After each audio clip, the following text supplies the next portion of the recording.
Welcome to a new episode of In the Blend, the podcast. Welcome, Aida. Thank you. Welcome, everybody. For the ones who are new, my name is Marcela. I'm from Chile, and we are recording from Xiamen, from a beautiful island in the south of China. Yes, and I'm Aida. I'm from Iran, and we are in Xiamen. A very nice sunny morning, and we are recording this part. Why In the Blend? Because we live in China for over 14 years, right? We have families here. We are raising kids here. We are married with people from other countries. So we are all mixed. We are all inside the blend. Let's talk a little bit, Aida, about Xiamen, the place that we are living. I found out when sometimes when I tell my friends that I'm in Xiamen, it's not a city that you immediately associate with China. When someone say I live in Beijing, in Shanghai, they know China. Some people even say Xi'an. And I'm like, no, Xiamen. Xiamen. They look, similar. Yes. Sound similar. Yes. Let's talk about Xiamen. Xiamen is located in the southeast of China, right? And it's an island. Actually, the Xiamen Island, and then we have some districts around it: Tong'an, Jimei, Haizang. So these are Xi'an, which is also very important here for the university. And the airport that is going to open soon. So yes, it has Shenzhen now. It is in Chang'an, and it's a huge airport. So I'm looking forward for that airport and more flights probably coming to Shanghai. Probably. Still, we have a pretty good airport in the island. A lot of flights, international flights. So Xiamen is about, the whole Xiamen, let's say, including the mainland, because not the island. It's about 5.3 million people that live in it. And it is very hot because, of course, it's in the south. It's very hot, very humid. Yes.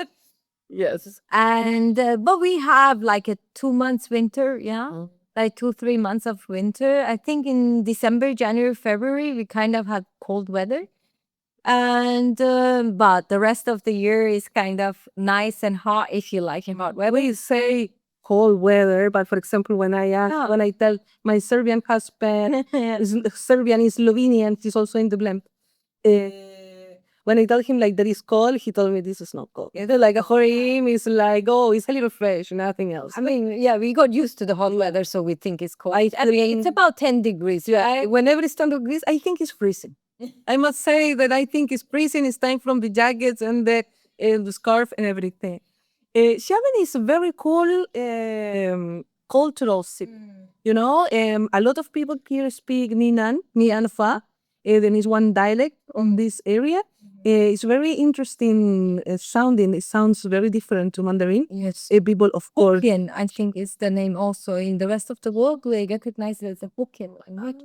Yes, Minapa. You are the expert here. So I think it's very interesting. Xiamen is known for the gardens, for the beach. Actually, it's called the garden by the sea by people. On the sea, yeah. On the sea. It's beautiful. A lot of parks, a lot of green areas, a lot of cafes, a lot of culture and like art, like Shabaway areas, like an art zone. We have a Kulan Islands. Then it's a UNESCO heritage. Yeah. How you say that word? Yes, UNESCO heritage. Yeah. Heritage site. Because actually it was the first place where they have embassies, I think. Well, like all the architecture is like European. It is a very cool place to go. It's also called the Piano Island. Ah, you don't know? Yes, because there's lots of pianos, and I think when the foreigners, let's say the Dutch, arrived there, the Portuguese arrived there, there were many countries that went to Gulangyu and they were living there, and they built those buildings. And it's a funny story because they had pianos. But when they were leaving, they couldn't take the pianos, of course. So the pianos are still there. There's lots of different pianos. That's why they call it the Piano Island. Oh, I didn't remember. That's really that learn something new. And also, Xiamen is very strong in economics. It was one of the first cities part of the in the free Trade zone. The trade zone. You know a lot of stuff about that because you participate a lot. It's like in fairs. Yes. You know about like Yes, Xiamen is it has a free trade zone, which is nice. You know, it's tax free, so a lot of people can use it, and it's been for a very long time. So yes, it's an important part of Xiamen where people can do businesses. and a lot of fairs as well. Also, a lot of famous exhibitions. One of the most famous one is Sifit, SIFIT, which actually when you go through the Huandaolu, there is that key, which it's a sign, it's a big sign, yellow sign key, and it has a 9 and 8 kind of. That is for Sifit. And so it's very famous, that exhibition for Xiamen. And then we have the Stone Fair of Xiamen. There are lots of exhibitions also. Also the marathon. The Marathon of Xiamen is also very famous, yes. Xiamen is a beautiful city. I remember when I arrived in Xiamen, I came in 2016 to do a master degree here. I arrived to China 2011. I lived 2 years in Hefei. And I remember when I arrived to Xiamen the first time, everything was green. That was my first impression. It's like, oh, the city is green, green everywhere. And like a kind of different than what I experienced the first time that I arrived in Hefei. Then was like a city under construction kind of feeling. When I arrived to Xiamen, the feeling was like I'm in a garden. I'm in a garden. Everything's green. You have this, I don't know how we call it in English, but bougainvilleas, Yeah. they call it in Spanish. Yes. The Flowers of Xiamen. the flower of Xiamen Yes. is beautiful. Everything is pink, yellow. You have tons of flowers, beautiful birds everywhere as well. Yes, sacred. So this is funny because I remember that arriving to Xiamen, I didn't know where the university was located. Many people told me the university was located in Xiang'an, like you said before. And many people told me, oh, in Xiang'an you don't have anything. Yeah. So I remember then I took the taxi and the taxi was coming in. And the first thing that I saw was beach, like beautiful sand, beautiful palm trees, beautiful water. And I thought, if this is so cool, if this is no, Xiang'an. Yes. If this is Xiang'an, I don't care, because it's so beautiful. So I went in the university and I was like, okay, so this is actually mountain and beach and the university and nothing else. Okay, I'm okay with that. And then I met actually Marco, and he's behind camera. Hello again, say hi, Marco. Hello, guys. Hello. So I met Marco and other friends from Colombia, and they took me to have dinner outside the university, and we walked from the Siemens, where like the one of the main entrance of the university. And I noticed the nights in the city. Yeah. And then I realized actually I'm in the island. I'm in Xiamen, not in Xiamen. No. Like I didn't know. It took me a while to recognize that. I'm grateful though. It's a Well, actually, Xi'an University is also very beautiful. Yes. It's huge. It's like a city. But because it was new at that time, didn't have much, so everybody was avoiding kind of to go to Xi'an. we are talking about 12 years ago. Yeah, exactly. I guess now it has changed a lot. I haven't been there for a long time, but I'm sure it has many things now to offer. Like everywhere in China. We will talk about that, about like the changes that we are being witnessed. How was for you? Because you arrived to Xiamen the first time. Right. You didn't arrive to another city. You arrived to Xiamen 14 years ago, 15 years ago. How was your impression of that? Yeah, and same. The green shaman is like the thing that you see first. It's so lush. It has so many trees, so many beautiful flowers. Actually, until now, I'm amazed with every season. Let's say the city is in a different color. Yeah. Because there are different flowers coming out in a different, throughout the year. Yes. So in autumn, I know the shaman is pink because all those pink flowers come out. Yes, there is a time that is yellow. There is a time that is red. And when I arrived, it was March. There are those huge flowers. I had no idea what is the name. They're so big. Magnolias, I think it is. I think they're magnolias, the big ones. The big ones, and they fall from the tree, and under the tree is full of those big flowers, super red. And Shada, of course, had those flowers, and I was like, "Is this real? Did they place, these flowers under the trees. But no, I look up and it was amazing. That really win my heart. And yeah, so I was like, And the birds. and the birds. You can hear birds singing everywhere. I want to know what is the difference like with you come from Tehran. You have a lot of trees as well, also it's more desertic, it's more We lonely. have trees, of course, we have a lot of parks, but it's very dry place. So it's not like this that trees and plants and whatever grows so fast here that you even have to control it. Where we have opposite and we have lack of water, and that makes it more difficult to have like in such a green, city. Yeah. And actually, this was one of my problems when I arrived to Sharm is the humidity. I'm not used to humid places, and it was a big challenge. I never thought it's this difficult to really control the humidity in your home, in your clothes. If you own a leather jacket, you have to say goodbye if you don't clean it, Yeah. Many kids don't survive the humidity. So if you have some time food storage, Exactly. becomes that time, then you didn't ventilate properly. We would have nuts in Tehran. We would have nuts on the table and leave it for as long as it's really there. They're there on the table. I left it. Once I remember I had pistachios. We are pistachio people. So I open it and I'm like, why is it greener? And the pistachios molded on the table, maybe within 3-4 days. Or this is a disgusting story, but I'm gonna say it because I had this tablecloth on my table in summer vacation. I went to Iran. I came back and I'm like, it has new flowers. What is this? The tablecloth. And I realized they're mold. It's mold, yeah. So it molds easily, the walls, the everything. So you have to take care. And that's when I learned. I searched more. I asked people, how do you live in a humid place?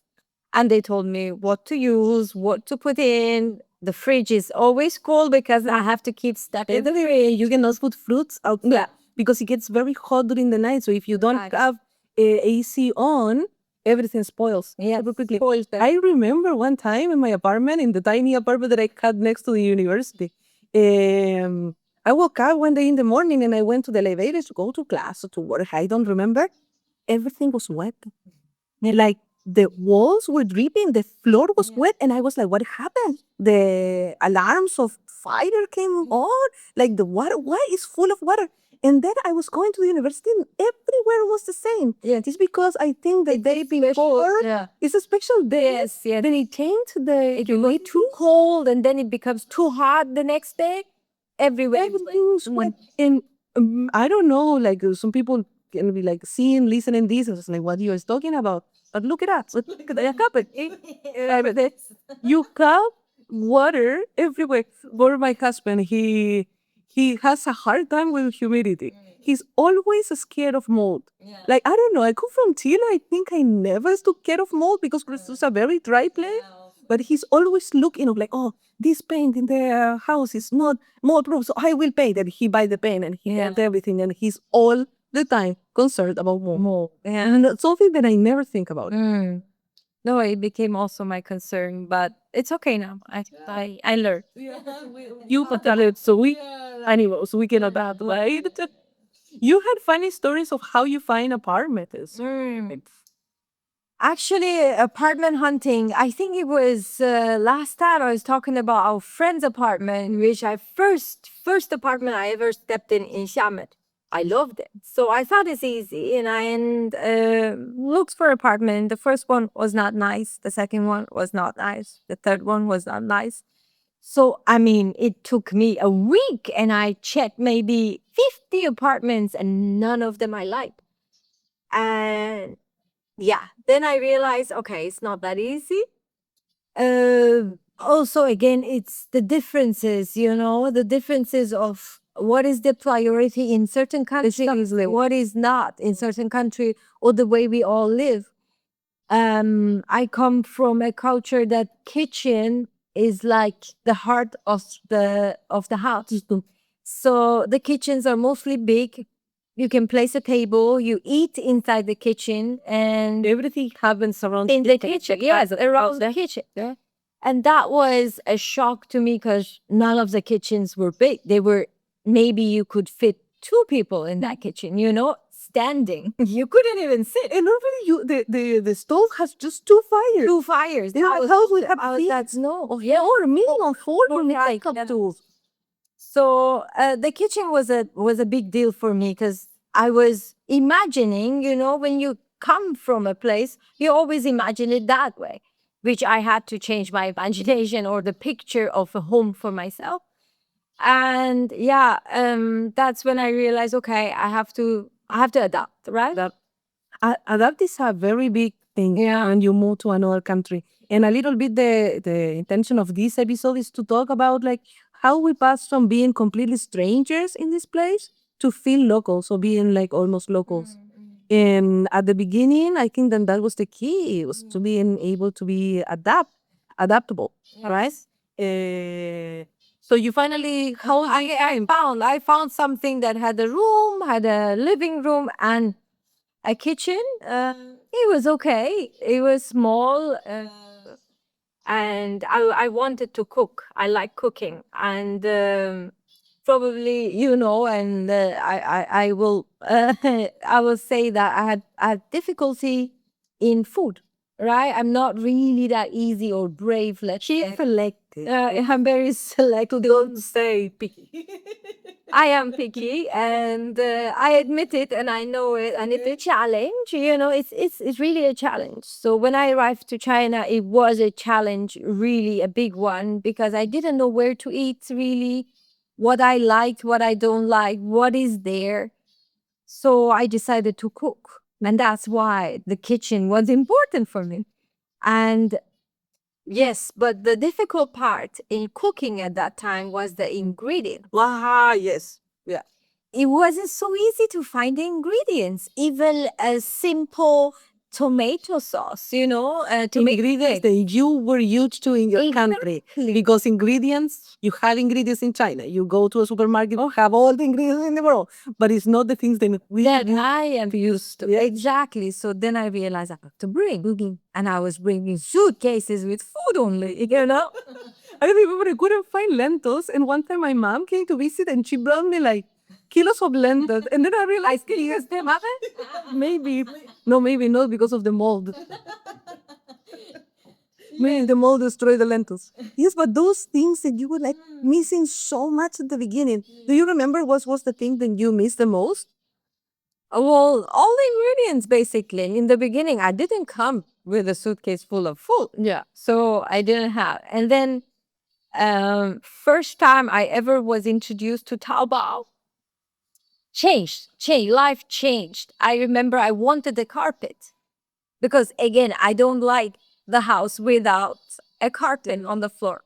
So I asked a friend and she said, you can Taobao. And I was like, what is that? What is Taobao? Yeah. And she helped me and I was like, what? That many choices of carpet online? Taobao is a platform where you can buy anything. And when I say anything, is anything, right? Legal things, of course. You can take a picture of something now, and it finds exactly what you're looking for. It's amazing. It's amazing. And within 2 days, I had a carpet, and it was amazing. Okay. So it really a new window, a new door gate opened to my life that now I can have things that I wished for, with a click. And now you can make your space inside China. You don't feel that you are like in a very, very foreign place anymore. But that also comes with time because we're here like many years here, so we made a home. I remember, maybe not related with the housing, but a struggle that I had at the beginning. It was the mammoth, right?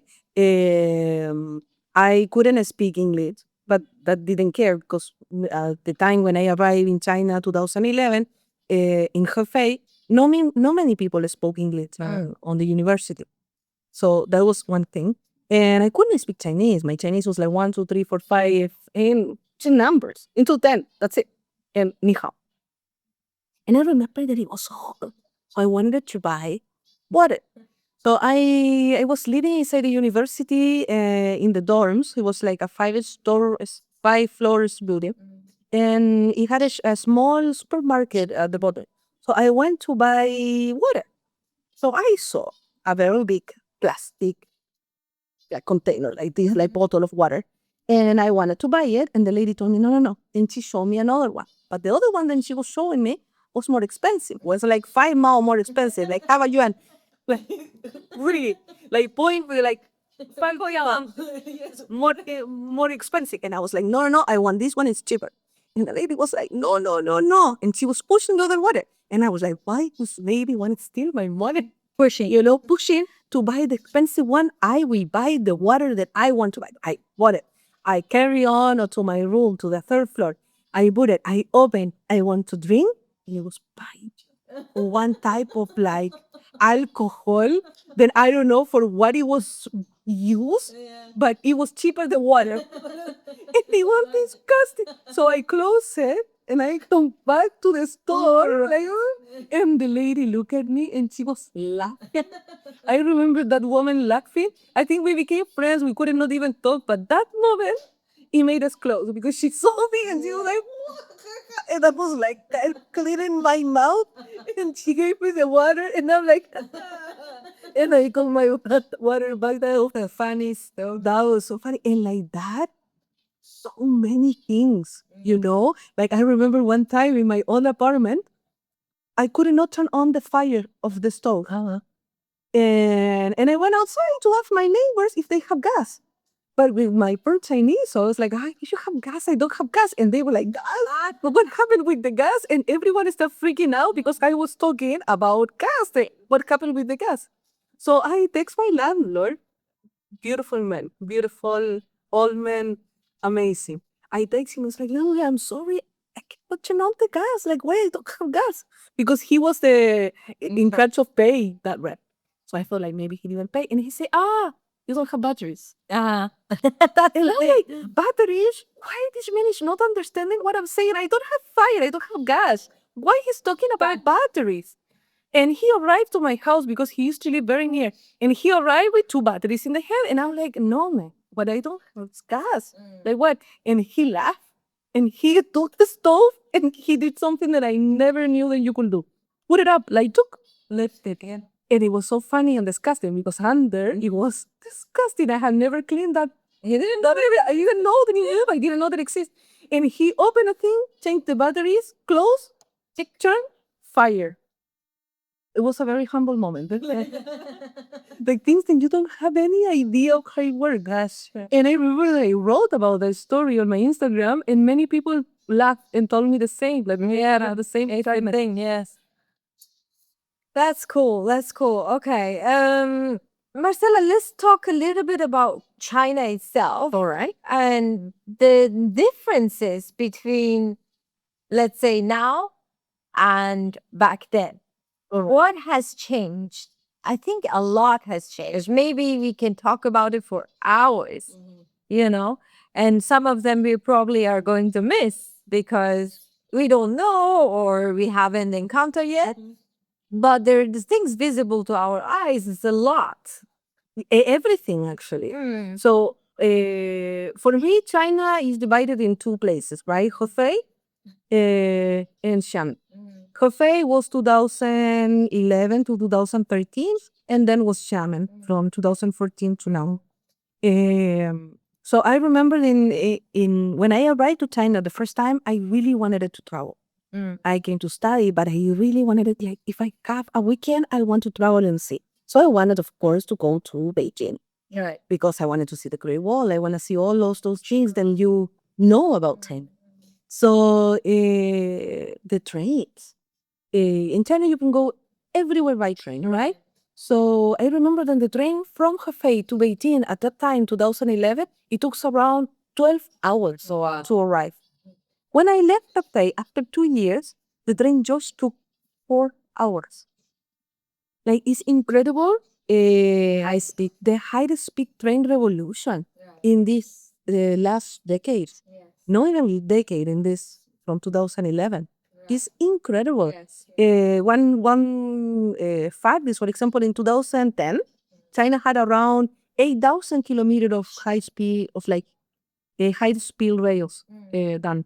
And now in 2025, over 45,000 kilometers. That's every city and medium city is connected, and every city has a very big train station. And train station, when I say big, it looks like an airport. It's incredible. Yeah. Like It's very, very. it's very impressive. It's very impressive how it changed from those trains that were like sleeping trains that were very slow, kind of green with curtains, right? To this G train that Very quick. they look like a bullet train. Why? Like futuristic. And when you are in the station and one of those pass next to you, you go, because they go what? 350 Yes, some of the kilometers per hour? 50. That's very, very fast. It's amazing. Yes, it's very fast. For me, that was one of the things. You don't drink that much coffee. We don't drink that much coffee. We actually drink mostly tea, Okay. which is the Ceylon tea. But that tea I can't find much in China. No, you have green and you have Really different, not that way. But I used to bring in. Then I got used to drink coffee after a while, and but still was difficult to find coffee. Also, coffee. Was one of the things that I also remember the most when I arrived to cafe. I from Chile, but we also drink a lot of tea. But I like to drink coffee, so I remember that I was trying to find a coffee store and I could not find any. yeah. No coffee stores. And then I realized that coffee stores and coffee shops was something more likely in Beijing or in Shanghai, but not in the cafe. Yeah. But then I remember when I left cafe, everything is in the matter of those 2 years, 2011 to 2013. They were Starbucks everywhere. And actually, it's funny because right now, China has more Starbucks than the United States. That is a fact that I read. Well, I guess it's gonna change soon because there are lots of shops opening with very good coffee, local shops. Luckin Coffee is one of them. Now I try to find Luckin Coffee more than going to store. Because Starbucks was the place and you could find a coffee, you could have a sandwich, and you thought like, okay, this is similar to what I would like home. Yeah. Because sometimes you want that little taste, right? But now, no, like you go to Luckin Coffee and they have so many different combinations of coffee. They're so cool. And everywhere. And when I say coffee shops everywhere, it's everywhere. Probably we are in a coffee shop right now. Yeah, it's true. We a good coffee. Yeah, we got a beautiful latte just to have before starting. Yes, yeah. So China, high speed coffee explosion, from cash to QR code. Oh, I know that's a revolution. I call it that a revolution. Yeah.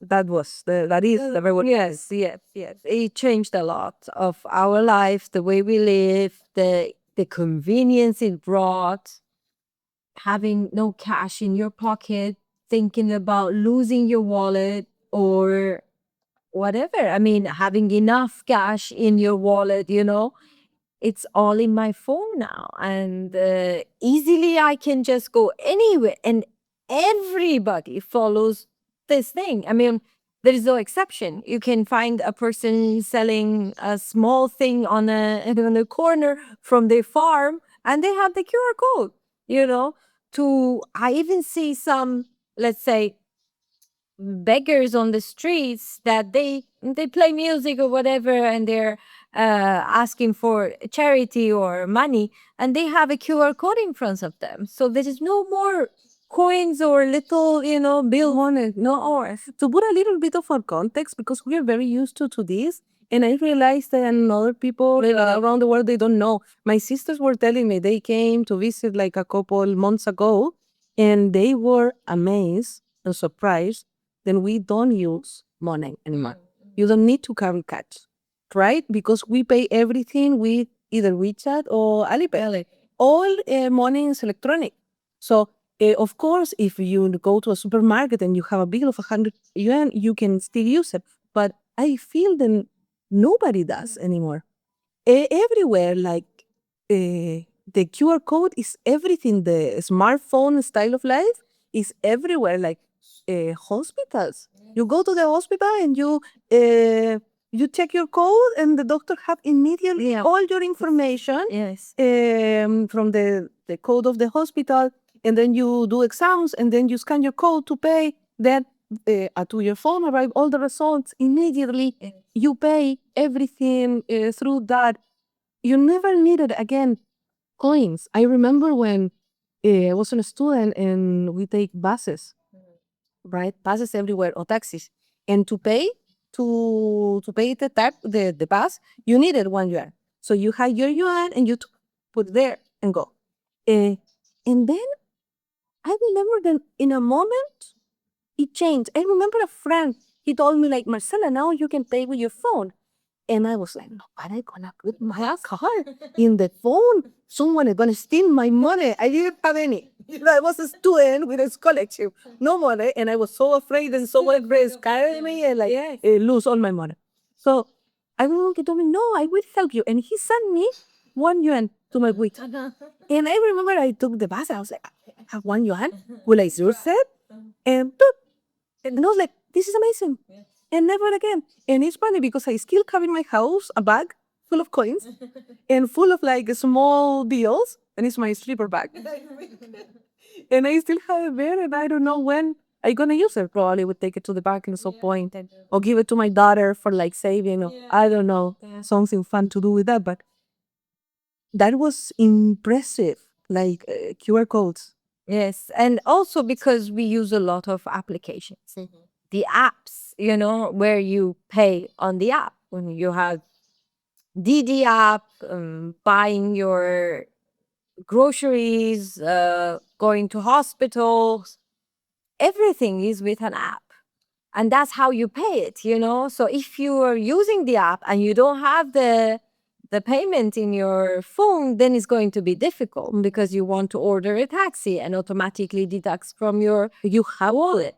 Yes, you have to. If you travel to China, you have to have a SIM card in your phone connected to all the payment. Yeah. Having WeChat, you have to. You cannot do it anymore. Like it's gonna be It's going to be very difficult. Like even getting a taxi is going to be difficult. And we were talking the other day about this, that I remember it was a struggle at the time to find the right taxi that would take you. yeah, Transportation. If it was a short distance, sometimes they would avoid, if it's a 10 yuan distance, they would avoid. No, no, no, I don't go that way. But they have timings for like Also, they were going working to rest or something, so they would just not take you. So it would take long time in the corner of the street just looking for a taxi. yeah. And it was very, very difficult. And now I don't even think about it because I know within 3 minutes I can have a car that would take me to any place, any distance, far or near, because there is DD available. DD, or any kind of there's other apps too. It's not only DD. For me, it's only Didi. Didi, yeah. And I always use Didi. And this is funny because just before Didi was very popular, Didi started being popular. How many years ago? 7?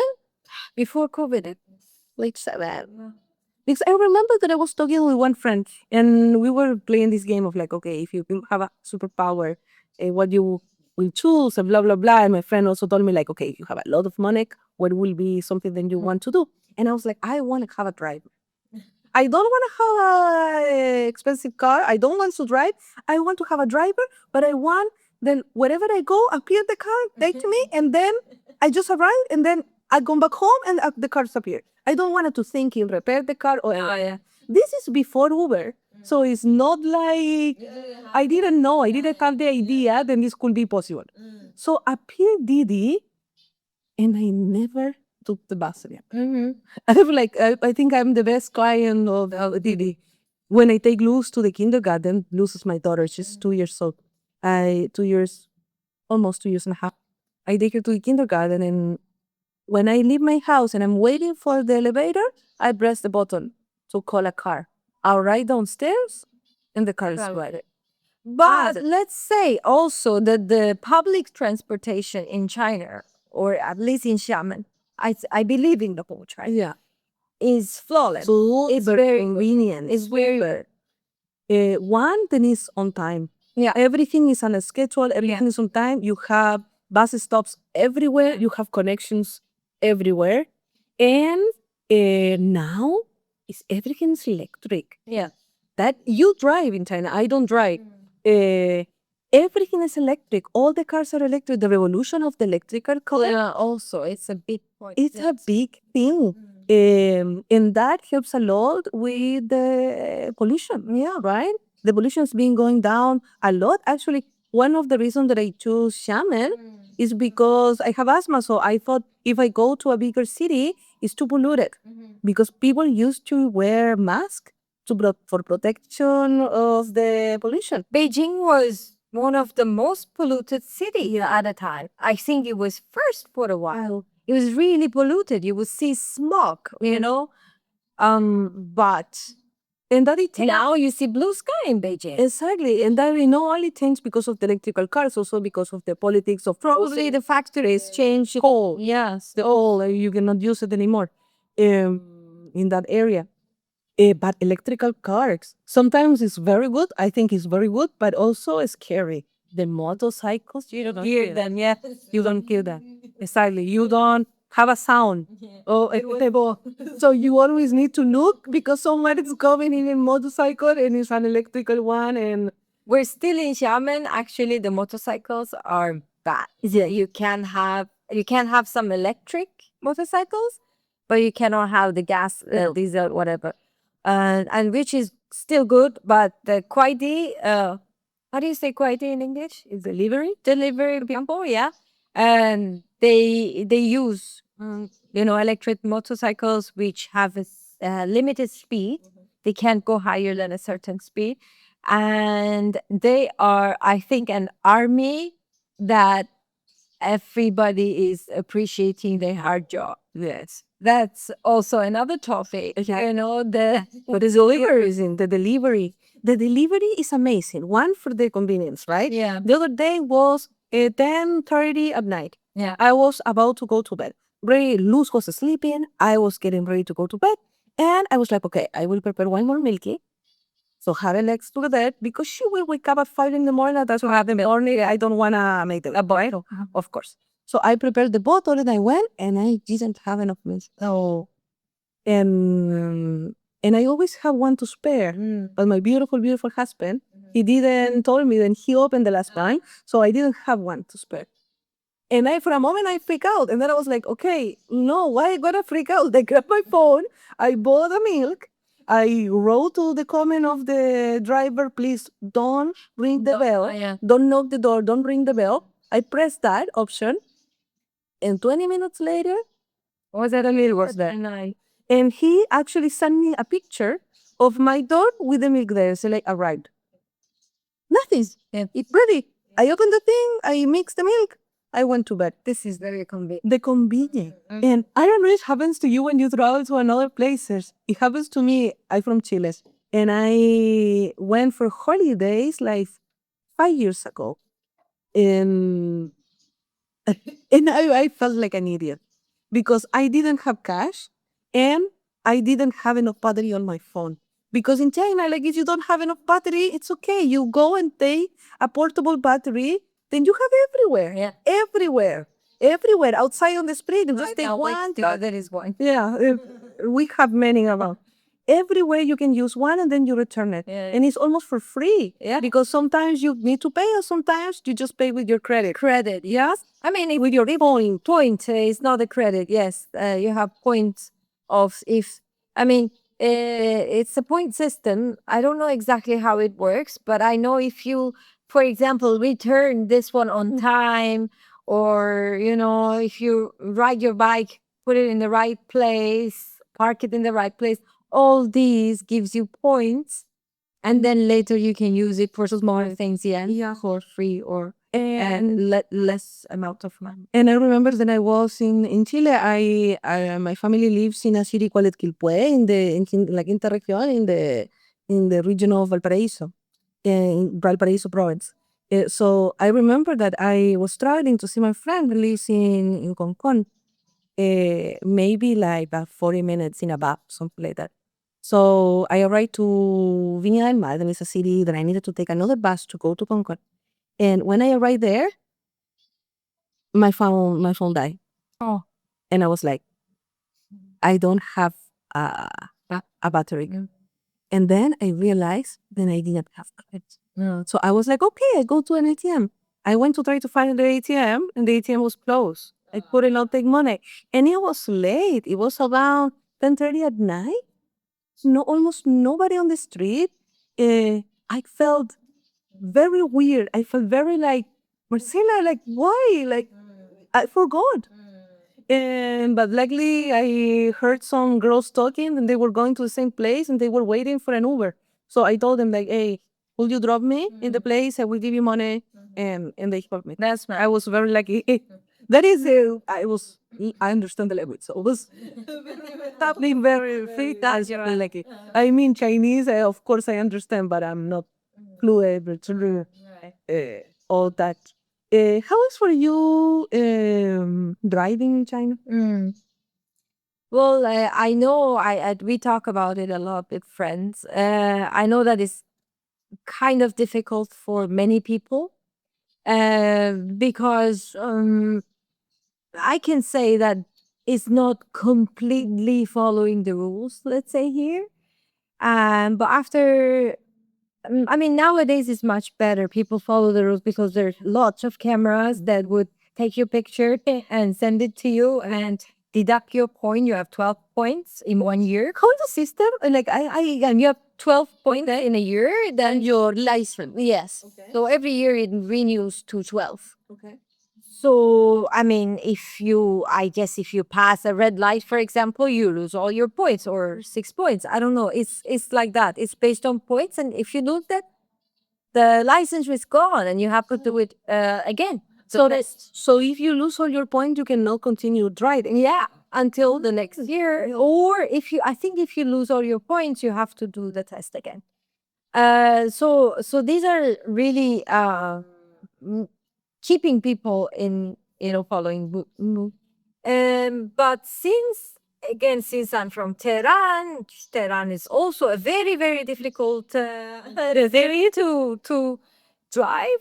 So Tehran made me quite confident. Anywhere else in the world, I guess I can drive because yes, Tehran has places that is really chaotic and it's a lot of people, a lot of cars. One is stopping, one is taking passengers, the other one is going faster, slower, whatever. But I'm happy that I trained there. Now in China, it's super easy for me to drive. And I'm like, actually, in the beginning, I was afraid that I might not follow some rules because I wasn't used to follow some rules. But it has been great. I like driving. And also, what is my feeling coming from South America is like people drive quite slow. Here, I That is something that I like. I feel safe because I feel that nothing that serious could happen. the speed limits are very low. It's very low, and people is more conscious about driving slow. While when I was in Chile, the hi when now with my family we traveled to Europe to visit my husband family, and we were driving in Germany, and you were fast. I remember that I was looking and Diane was like in 150 and he said like no speed limit.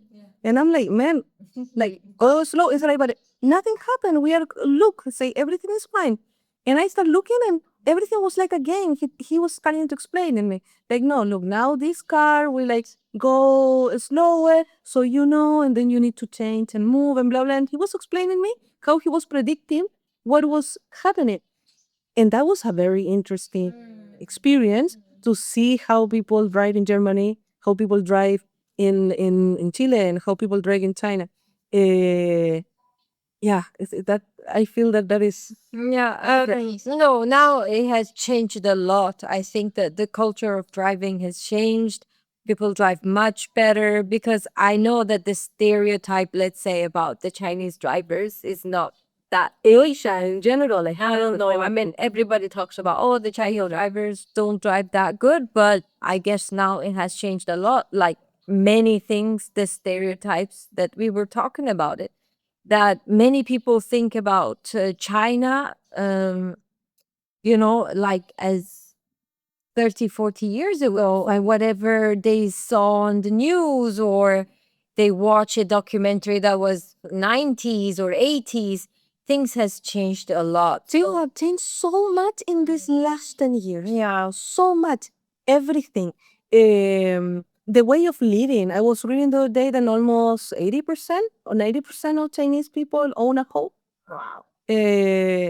Like the communities. Yeah. Wherever you live, like you have like two or three buildings, and it's like a close community. You have a supermarket, you have a playground for kids. It's very different what I saw before.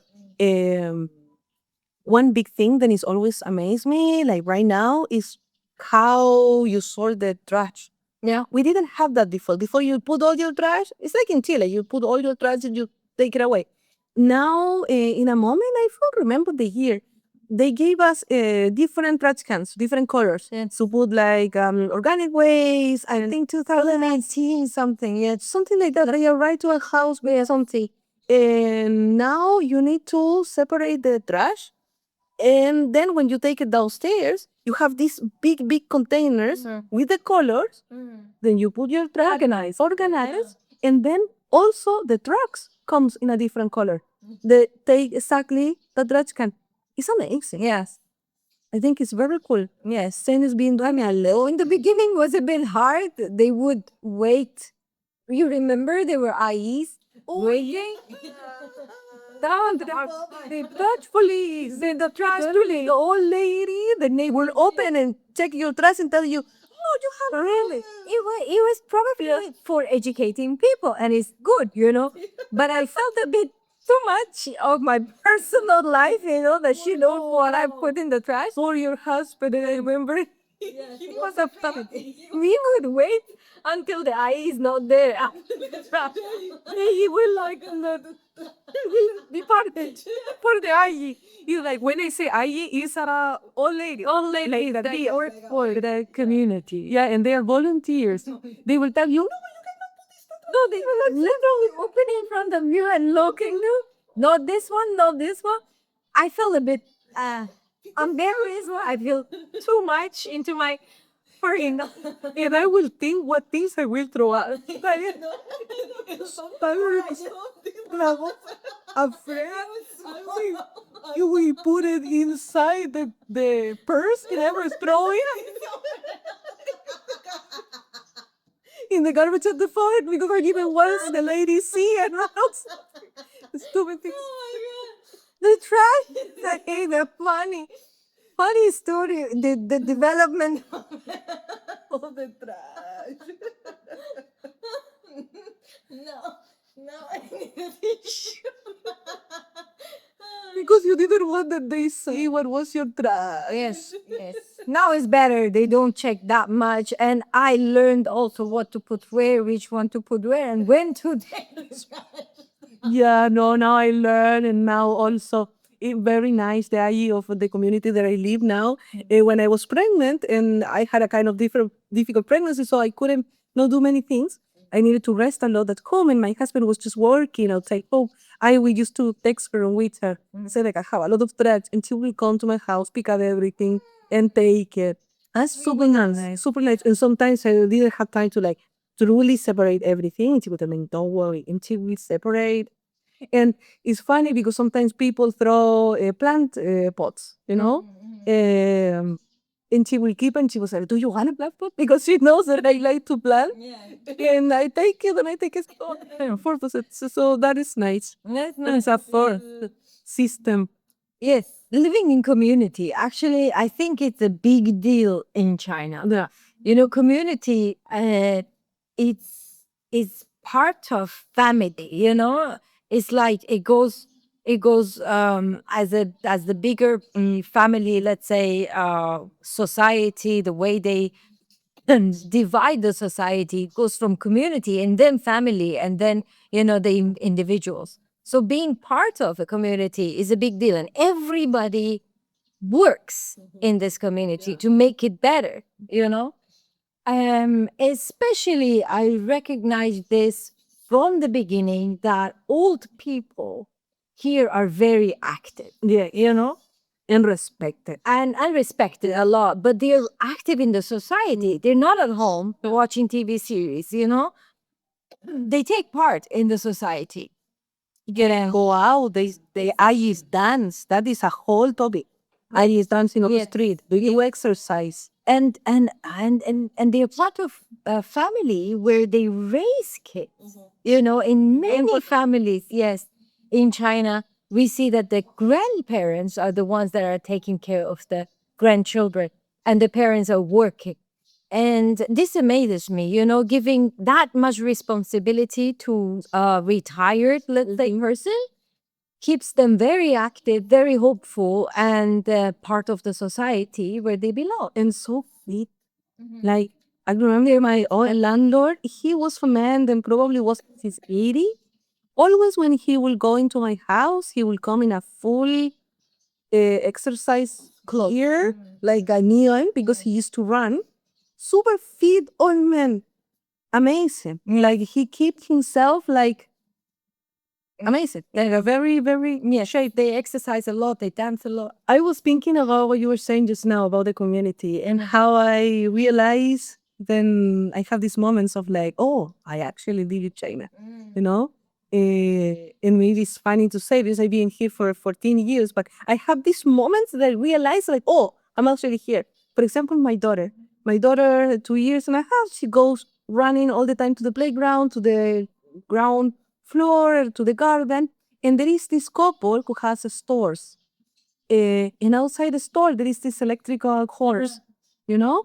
And she will run and she will say, Shushu, Impi, like, Tío, una moneda, uncle, a coin, please. And they will give a coin to her. She will run, put it in the horse and ride the horse. And the other eyes will be there and they will like talk to her. Yeah. And I will arrive and they will like include me in the conversation of if they eating something, they will like offer you, or even they're drinking tea, yeah, they will put you a glass, yeah. And I have these moments of like, oh, these people are my neighbors. Yeah. I actually live, you belong to them. And I belong. And we were playing Bobby the other day. Then it's a traditional game they play in this area for mid-autumn festival. And my neighbors were waiting for me to play with them.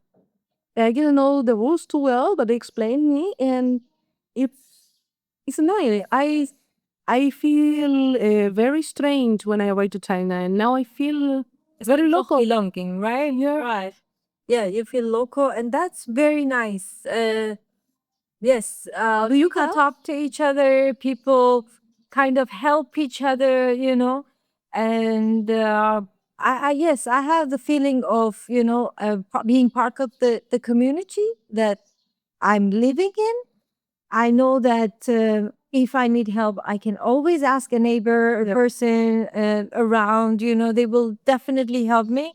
And yes, they make you feel, not so stranger. You slowly become part of the society.